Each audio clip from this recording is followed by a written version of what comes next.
a hymn book, and a Bible book. So I want to tell you this story before we get into the lesson. This young lady, about the age of 17, she goes to church on Thanksgiving with her mama and dad.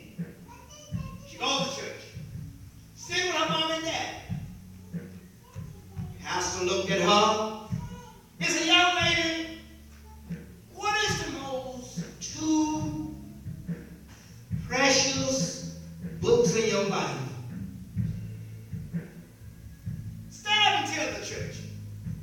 She said, Judge, the most two special books in my life is Mama cookbook and Daddy pocketbook.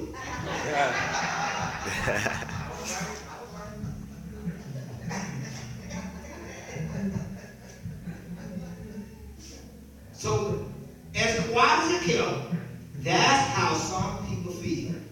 The Bible book means nothing. Guess how I know it means nothing? I'm going to explain to you how I know it means nothing. Out of all the people that you know supposed to be saved, and if there is, can I use a bad grammar? What is? At home, waiting for the church to be called. But Paul said, I want to speak to every Christian. When you look back, this day, back when they started Christmas, celebrating Thanksgiving church, the harvest had been planted. The harvest had been what? And the harvest is now gathered by this time. And what are they? They're having a Thanksgiving service to thank God for what? The harvest. The harvest. They thank God for blessing and increasing their harvest. And as we look back down the road right about now, we ought to thank God for the harvest. How He'll take the harvest and plant it and multiply it. This is a day to be what? We have so much to be what, y'all? I know most of us don't tell the truth, saying we didn't have a good year. I've been sick. I'm going through all of this, and my life is in a shambles, and I'm having a hardship here, and I'm having this problem here, and this thing here falling apart.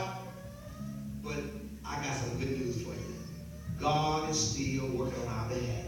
Amen. In spite of all that we're going through, in spite of all that we are facing, God is still God.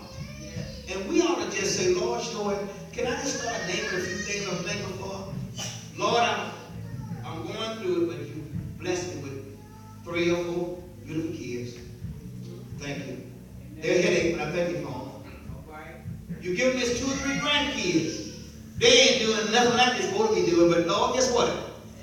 I thank you for them. Lord, you blessed me with a job. I'm not making the money I want to make, but I thank you for it.